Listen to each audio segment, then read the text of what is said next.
to my channel. My name is Jønathan, and today we're going to do a reaction to a little video that I saw online. The video is a father sues his son for quitting therapy. I looked at a little bit of the preview of the video, I think on TikTok or somewhere on Instagram, and the therapy we're talking about is conversion therapy. So I was like, oh, beautiful. Why not do a video on this? Alright, let's hop right in. Got Mr. Gregory Talbot here as my plaintiff, and Mr. Michael Talbot here as my defendant. Mr. Gregory, why are we in court today, sir? My son, Michael, broke a promise, and I'm trying to recover the funds that it cost me and by his doing so. I have been living in Memphis for about the last 25 years. That's where I met my wife. That's where I started a small business with her brother. In the community, we go to church. Our families entertain each other together.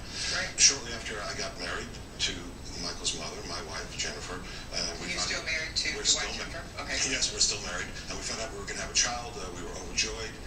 And when I had a son and a great boy, you know. So all this sounds really, really lovely, Mr. Talbot. So why are you suing your lovely, well-behaved... She's like, I'm not here for the bullshit. $6,000. Well, I had some trouble over the years in school, especially when he was younger. He would occasionally get in trouble or get into fights. And I thought maybe this guy would be a good influence. So maybe like a big brother type of mentor could be a positive thing.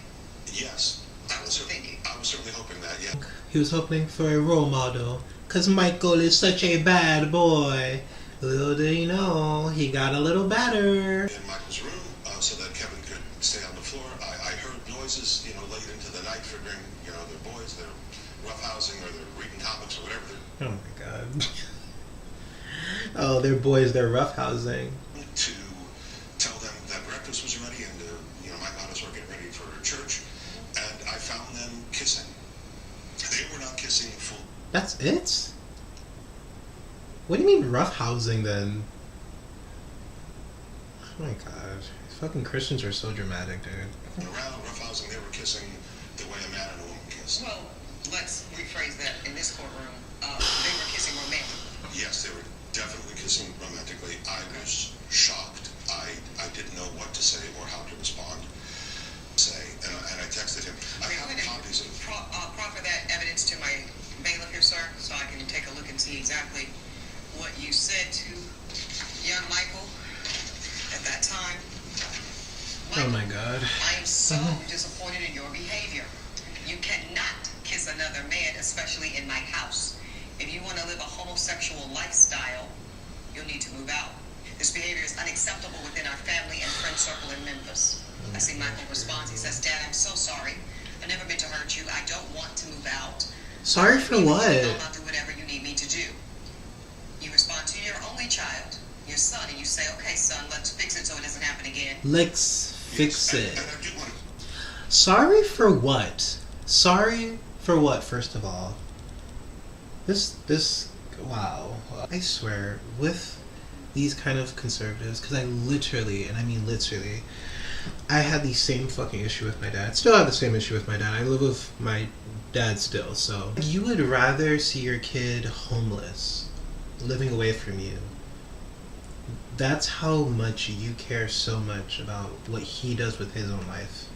By the way, he's 18 now. About something. I love Michael, and when I no, you don't. Him with expulsion from the house, it was just that. It was a threat. It was a bluff. It was. I was trying to shock him. I did want to get a strong reaction because I wanted him to know. So what was his reaction? What strong reaction did you want? So you wanted to scare him. You just openly saying that you wanted to scare your kid that you so-called love? I would never, if I would ever become a parent, I never want my kid to ever feel scared of me. That is the last thing I would ever want my kid to feel. Hey, monster, dude. He really took the initiative. He spent the next few days looking into initiative, what he could do, and he found a conversion therapy program. I was not all that familiar with this, but he found it, and he asked if he could go. That is the next. I see this, Dad. I found a conversion therapy program online. It's for 3 months, and I'll need to go every weekday. June, July, and August. So this is 3 months. If I go, can I continue living here? Begging you for any way to stay with his Your son should never have to beg to stay with you. Yada yada. No, this is yada yada, sir. I said I'm happy you're taking steps to make progress. You're under duress, under the not at all veiled threat of being kicked out of your own home. You think that's initiative? If I may, Your Honor, most of our communication after him seeing us kid family background, we go to church every week. Our community in Memphis is very church-centered. It's very conservative, so I did take it very seriously. And I could end up on the streets if I did not fix my situation. I think, but if you look at how Mr. Talbot, I'm actually speaking with... I'm so glad that she's like not dealing with the bullshit, because this is ridiculous, dude. This kid is begging for you to accept him for the way he is. People that are this much angry towards the gay community, the trans community, any fucking community that doesn't align with your religion, I really want you to look at the fucking Bible and see if God would allow you in heaven the way that you treat us.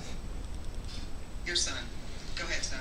I felt as if I did not do this, I would be kicked out and live on the streets. And let me tell you why. Let me tell you why that is not in any way, young man, an overreaction on your part. And I don't want you to feel It's an ounce not. of shame as to It's not at all an overreaction. believing what your father directly told you. Because in this country, every day, there is a youth who identifies with some aspect of the LGBTQ plus community that is living on the streets. I know that because I've had the privilege of serving on the board of directors for a tremendous organization called Safe Horizon, and we have a whole program. You know what it's called, Michael? It's called Street Work.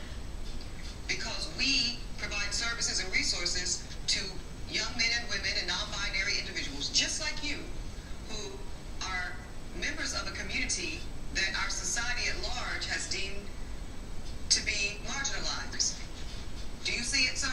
Well, the context of our family is important, right? This idea that he'd be on the street. I swear. The context of family if you're going to kick your son out. It's Okay. not realistic Okay, to gentlemen, think. let's... Exactly. What family at that point when you want to kick me out? Oh, we're gonna be family. Oh, I'm gonna still call you my dad when I'm homeless. This part of it, I do want to get to the $6,000. Sure. What is $6,000 even for, Mr. Talbot? Okay, like I said, Michael found this place. I see this, and I he asked see to the go. So website. I looked into it. I spoke to the director of the program, a guy named Matthew, a gentleman named Matthew, and it had some good reviews online. It had a 3-month program where he could go. So I really wonder who's doing the. I really wonder who's doing the reviews. I'm sure it's not the parents. I'm sure it's the people that actually went there and did the therapy. I'm sure they're the ones doing the reviews. I like the director's philosophy about how no one is born homosexual. It's behavioral and it can be fixed. Are you sure you want to do what it takes? The program is $6,000. And then what did your son tell you? I'm scared to go, but I don't want to lose you and Mom. I will go. Say it again, sir. I'm scared to go, but I don't want to lose you and Mom.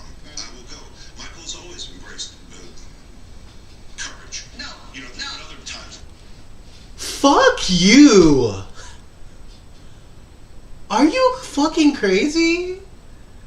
Courage. Courage. You know that going to the therapy is more courageous than him literally being gay? Hey, I'm done. Wow. No. No, sir, I'm not going to let you gaslight me in this courtroom. Now, you've gaslit this young man for far too long, and sadly, he's not empowered enough because he is still a youth, and he's still your son. But you're not going to gaslight me, sir. That's not courage you see in your son's response to you, Mr. Talbot. That is fear. He's terrified of you and the consequence of not being a part of this family. That's why he says he will go. Let's get to this next message. At some point, I suppose, Michael, you had started the program, and this is all... Said I was cursed, said that I was going to hell, and called all of us there monsters, that we were unworthy, and that we needed the program to fix ourselves. Oh, my God. Monsters unworthy, and you guys want to call each other family? And I know, these videos probably make it seem like I have some bone to pick with Christians, but the reason is why is because these Christians never realize their own consequences of their actions, and they paint it as, oh, well, this is what God always wanted. No, it wasn't. I can't. I can't, dude. Unworthy and monsters. And you want me to call you my father? Brave soul for doing something that I pretty much forced him to do, or else he would have to leave the house. What a brave soul. What, so much courage. Fuck this dad, bro. I really, Michael, I need to get close to you right now because I need you to understand. Young man, you are not cursed. You are as loved and as worthy, Michael, as your father, your mother, and everyone else who gets the privilege to reside on this earth, young man.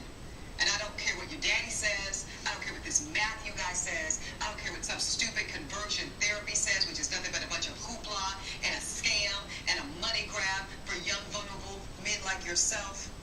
I see you. You are valuable. And Michael, you are perfect. You are perfect in the eyes of God. Thank you. I feel the same way, Your Honor. I'm not talking to you, sir. I feel the same way, Your Honor. This is unfortunately the reality of so many queer kids with their family. I came out when I was 22 to my dad and my mom. So I wasn't an adult, you know, when I came out. And I have my like coming out story on my channel if you guys want to watch it. But I came out when I was 14. I definitely probably would be in a conversion therapy. I definitely probably would have been homeless. So many other things would have happened to me. And you know, fortunately I can kind of fight against, you know, the odds, you know, even still living with this adversity in my life. But this is why I'll always say criticism towards Christians. Notice how Michael doesn't ask his father to change. Michael isn't asking his father to change, but the dad is constantly demanding that Michael changes. An email to my father detailing how I had been out of sessions because I was sick, but my father knew I had been leaving every day, so he knew it was not true. So you were skipping conversion therapy. Yes. And then I do see the communication where your dad found out. I just found out that you dropped out of the program. How could you betray mom and me like this? I need you to... How could you betray mom and me? Wow. You care more about the program than how your kid feels about being there. This is probably like the most heated video I've ever done. But I'm angry because literally I saw that on Instagram. And there was a bunch of Christians saying, "Oh, well, I mean, what did the dad didn't do anything wrong there. Fuck you." Anyways, shit, man. Leave a like, comment, subscribe, and yep, I'll see you soon.